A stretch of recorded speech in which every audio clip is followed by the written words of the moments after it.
Assalamualaikum warahmatullahi wabarakatuh. Waalaikumsalam. Bapak kira-kira bagaimana dapat mengidentifikasikan kasus-kasus yang merupakan dilema etika atau bujukan moral, Pak? Ya, baik. Tentunya kasus-kasus atau masalah-masalah itu di setiap saat, setiap tempat atau setiap itu ada ya. Jadi Iya, tentunya seperti di sekolah atau di SDN Pondok Bambu 07 tentunya juga ada kasus-kasus yang merupakan nanti tergolong dalam atau termasuk dalam dilema etika atau benar dengan benar, mm-mm. dan juga yang termasuk dalam kategori bujukan moral, itu antara yang benar dengan yang salah. Iya, Tentunya kasus-kasus itu baru kita identifikasikan. Kemudian untuk yang dilema etika itu kan memerlukan satu pemikiran yang matang untuk memutuskannya. mm-mm, Jadi mm-mm. karena benar dengan benar itu tadi. Iya. Mungkin kalau yang rujukan moral diidentifikasikan artinya tidak, ya bukan mudah sih enggak, tapi kan tidak terlalu sesulit memutuskan yang dilema etika seperti itu, Bu.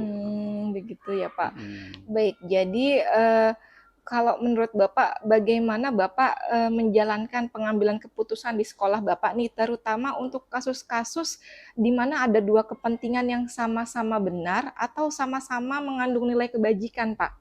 Iya, betul. Jadi eh, tentunya cara memutuskannya kita kaji dulu, kita kita walaupun sudah jelas itu benarnya benar, Mm-mm. tentunya memerlukan suatu apa ya, pemikiran atau mungkin pertimbangan. Hmm, Itu satu contoh kasus misalnya nih, yang terjadi di sekolah, misalnya di kelas, ketika ada anak kelas 4 misalnya, eh, sedang belajar bersama gurunya.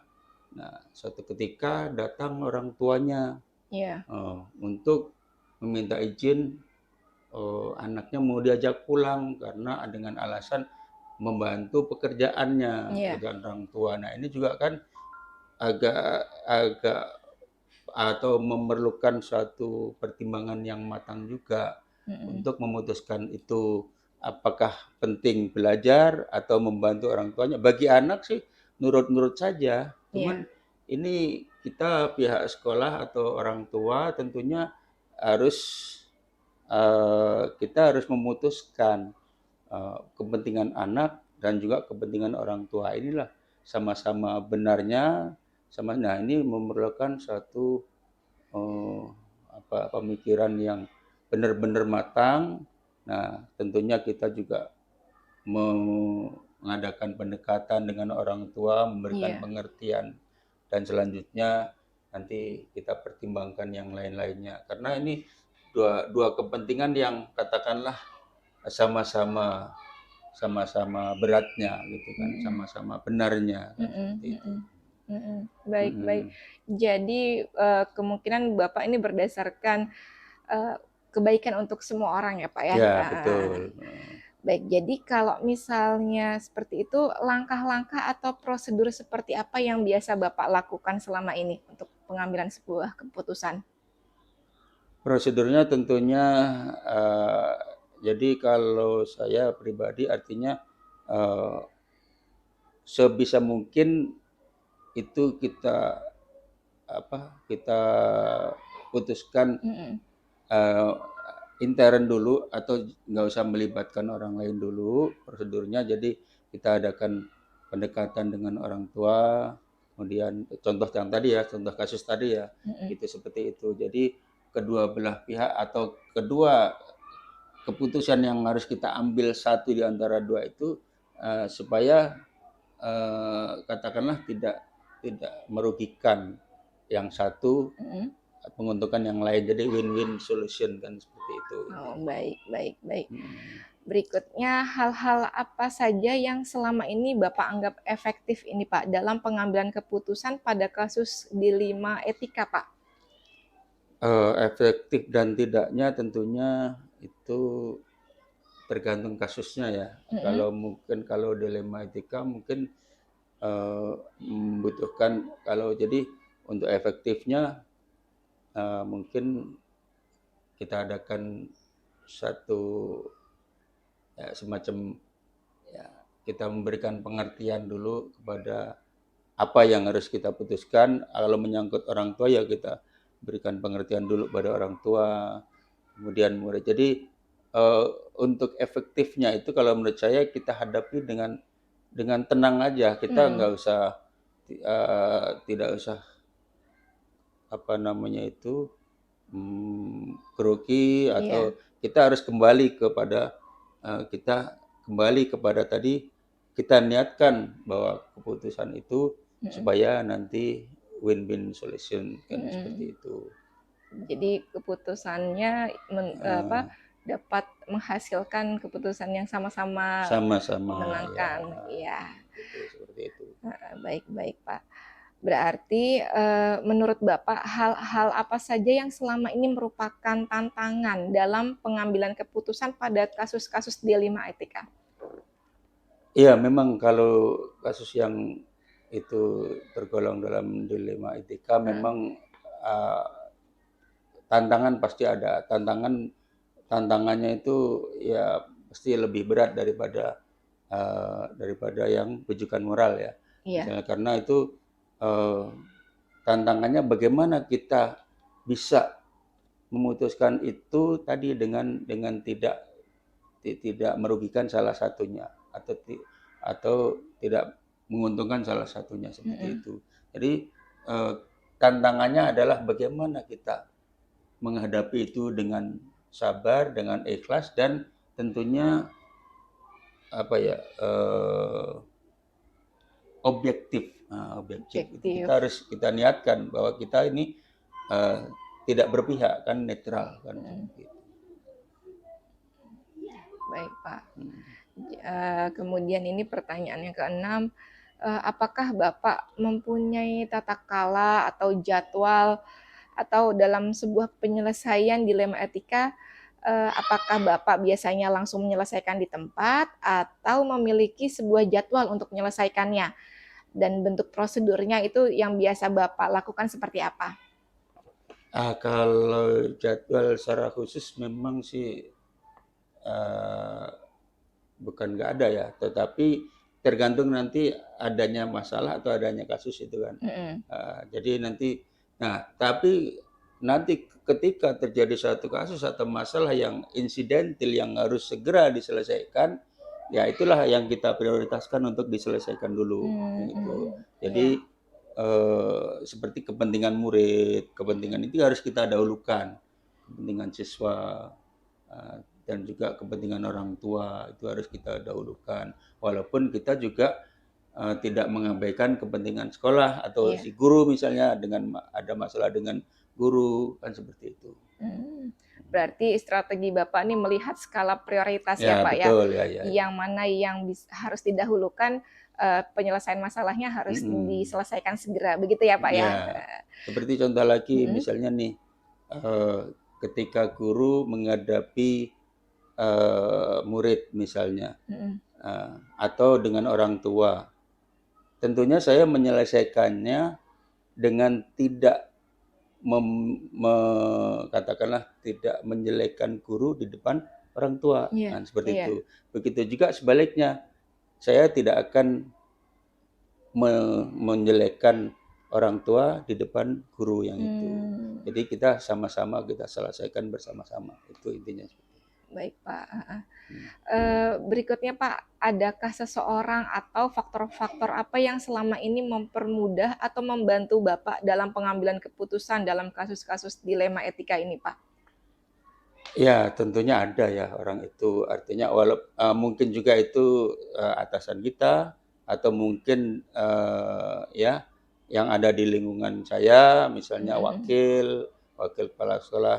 Kalau berhubungan dengan siswa kan tentunya ada wakil bidang kesiswaan. Nanti iya, kita seandainya kan namanya manusia pasti ada sesuatu yang katakanlah mentok sih enggak cuman ini tanya ke siapa ini dan iya, seterusnya minta bantuan siapa ini nah kan ada wakil kepala sekolah bidang kesiswaan, yang menyangkut tentang nanti pelajaran dan sebagainya kan wakil kepala sekolah bidang kurikulum kan seperti itu.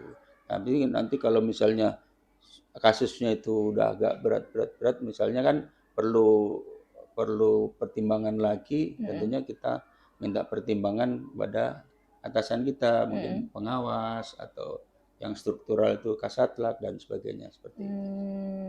Baik Pak. Berikutnya yang terakhir ini Pak, menurut Bapak dari semua hal yang telah Bapak sampaikan, kira-kira pembelajaran apa yang dapat kita petik Pak bersama dalam pengalaman Bapak mengambil keputusan tentang dilema etika ini Pak? Untuk pembelajarannya tentunya kita mungkin sebagai pembelajaran buat kita, khususnya buat Bu Nisa sebagai program ini, tentunya kita melatih kita untuk menghadapi suatu masalah, melatih mental kita untuk menghadapi orang, menghadapi masalah dan sebagainya. Itu nantinya kalau kita sering seperti itu, kita akan matang dalam khususnya mungkin untuk masa depannya ketika suatu saat jadi pemimpin dan sebagainya seperti itu.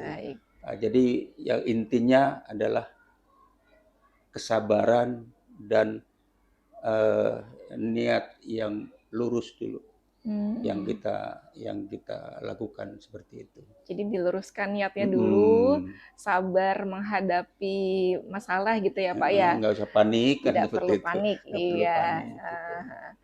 Dan tujuannya untuk penyelesaian masalah kepentingan banyak orang ya Pak ya. Betul ya Pak. Iya.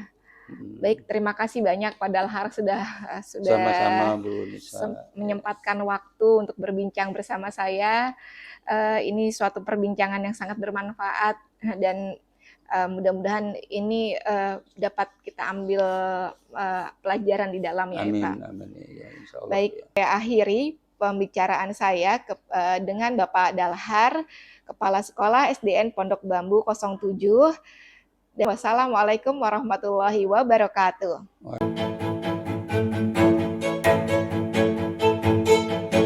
Assalamualaikum warahmatullahi wabarakatuh. Siang hari, alhamdulillah, saya berjumpa dan bertemu dengan Ibu Dwi, Kepala SDN Pondok Bambu 06. Betul ya Bu? Betul. Baik, hari ini saya dan Ibu Dwi akan melakukan wawancara tentang pengambilan keputusan. Baik, kita mulai gimana Bu Dwi? Siap. Alhamdulillah. Baik Bu Dwi, siang hari ini kita akan sedikit ya Bu ngobrol-ngobrol tentang gaya kepemimpinan Ibu mengambil keputusan. Ditanya sedikit boleh ya Bu ya? Boleh, silakan. Baik, selama Ibu menjabat sebagai kepala sekolah, bagaimana Ibu dapat mengidentifikasi kasus-kasus yang merupakan dilema etika atau bujukan moral, Bu? Iya, kalau menurut pemahaman saya ya, untuk kasus dilema etika itu, di mana masalah itu menurut kita kedua-duanya memang benar ya, gitu. Tetapi kan harus ada yang diprioritaskan. Dan biasanya keputusannya itu, prioritasnya itu memang perlu pemikiran ya, gitu. Perlu pemikiran yang matang supaya kita nanti bisa memprioritaskan kepentingan umum, kepentingan untuk orang banyak, ya, gitu. Kalau untuk bujukan moral ya, dimana kita harus harus menegaskan bahwa yang benar memang benar, gitu, dan yang salah ya memang tidak bisa atau tidak boleh dilakukan. Baik Bu. Ya, menurut saya. Ya. Baik Bu, berarti selama ini menurut Ibu bagaimana Ibu menjalankan Bu pengambilan keputusan di sekolah Ibu, terutama untuk kasus-kasus di mana ada dua kepentingan yang sama-sama benar atau sama-sama mengandung nilai kebajikan Bu? Oh iya. Kalau seperti itu, maksudnya itu pengalaman dari saya atau guru atau siswa atau bagaimana, atau saya harus memutuskan? Iya, Ibu yang memutuskan dengan melihat kondisi kasus-kasus yang bisa dari siswa ke siswa atau Oh guru. iya, ada dan pernah memang pastinya ada masalah seperti itu ada. Dan saya pastinya akan menyelesaikan masalah itu. Gitu. Gitu ya, Bu. Heeh. Jadi kalau misalnya ada dua hal yang sama-sama mengandung kepentingan yang benar gitu, Betul. atau sama-sama mengandung nilai kebajikan, bagaimana Bu prosedurnya, seperti apa yang Ibu akan lakukan? Iya, baik. Kalau ada dua-duanya yang memang benar, maka yang pertama kan saya tentunya akan berkomunikasi dan berdiskusi ya pada yang berkaitan dengan masalah yang menyangkut dua-duanya benar itu ya. Kemudian berdiskusi untuk mencari solusinya gitu seperti apa. Kemudian kalaupun saya perlu nanti mengambil langkah untuk melibatkan pihak-pihak lain untuk memutuskan mana yang kira-kira bisa kita prioritaskan, saya pasti akan berkoordinasi, kan. Kemudian bisa juga saya masalah itu misalnya tidak bisa langsung diselesaikan, saya akan mencari waktu untuk membuatkan jadwal gitu kan ya, membuatkan jadwal itu bisa gitu. Ya, jadi itu. Tadi langkah-langkahnya Ibu akan melihat dari potensi ya, seberapa besar masalah ini darurat diselesaikan. Betul, gitu ya. Lalu menurut Ibu hal-hal apa yang Ibu anggap efektif dalam pengambilan keputusan pada kasus-kasus dilema etika, Bu? Hal-hal yang dianggap efektif ya. Keputusannya efektif. Kalau memang hal-hal seperti itu kita harus mengambil keputusan yang tepat ya, maksudnya yang efektif ya. Tentunya keputusan itu memang untuk diberlakukan untuk kepentingan umum atau orang banyak, bukan kepentingan pribadi atau golongan. Menurut saya itu yang efektif ya. Jadi tidak ada yang terlalu merasa dirugikan ya. Untuk kepentingan umum prioritasnya menurut saya itu. Baik. Jadi hal-hal apa saja nih Bu yang menurut Ibu selama ini merupakan tantangan dalam pengambilan keputusan pada kasus-kasus dilema etika nih Bu? Iya, pastinya ada tantangannya ya. Ketika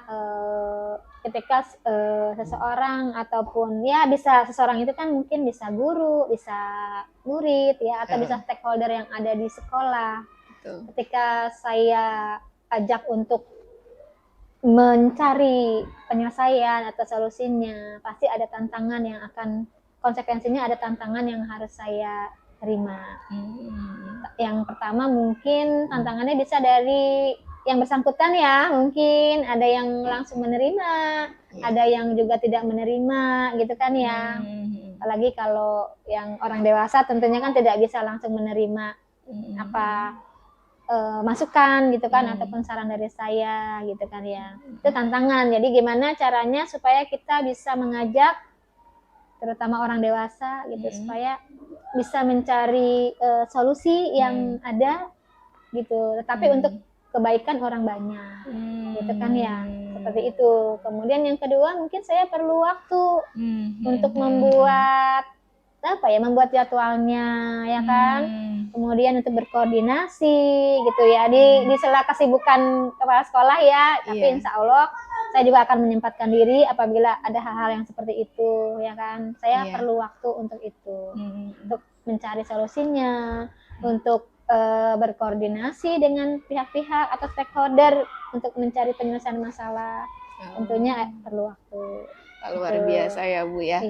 Jadi menurut Ibu nih biasanya Ibu mempunyai sebuah tata kala nggak atau jadwal tertentu dalam penyelesaian kasus dilema etika? Atau Ibu menemui sebuah kasus biasanya langsung menyelesaikan di tempat, atau Ibu lebih cenderung kepada sebuah jadwal dulu, mempunyai sebuah jadwal dengan bentuk prosedur yang mungkin biasa Ibu lakukan? Iya.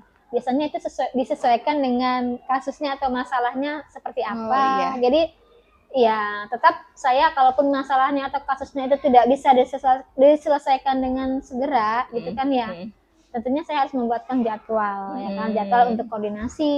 Misalnya hari perlu contoh misalnya, Boleh Bu, ya silakan. misalnya contohnya ketika guru misalnya di dalam pembelajaran, ketika guru menginformasikan kepada saya untuk anak, contohnya ada anak yang jarang masuk ya kan, karena membantu ekonomi keluarganya. Berarti kan saya harus bikin jadwal kan ya, apa yang harus kita lakukan. Pertama mungkin jadwal dengan anaknya ya kan, kenapa dan sebagainya. Ternyata masalahnya ini kan, kemudian saya harus membuat jadwal bertemu dengan orang tuanya. Kemudian berikutnya lagi membuat jadwal lagi, cari solusinya seperti apa, komunikasikan juga dengan guru kelasnya atau siapa saja guru yang memang bisa membantu. Tentunya harus ada jadwal. Tapi kalau bisa diselesaikan dengan segera ya bisa, tidak ada jadwal pun juga bisa ya gitu. Tapi intinya ya kita harus komunikasi gitu. Baik yang bersangkutan ataupun saya butuh masukan dari teman yang lain gitu. Jadi dilihat dari seberapa besarnya ya kasus ini harus segera diselesaikan. Atau prosesnya ya. Baik, tidak bisa langsung bisa dituntaskan sih ya. Ada yang bisa langsung, ada yang tidak, ya tergantung dari kasusnya. Oh baik Bu. Iya. Ini yang terakhir nih Bu. Iya. Masih ada 2 lagi, maaf ya Bu ya. Nggak apa-apa. Kira-kira nih Bu, ada seseorang atau faktor-faktor apa yang selama ini mempermudah atau membantu Ibu dalam pengambilan keputusan dalam kasus-kasus dilema etika Bu? Ada tidak Bu?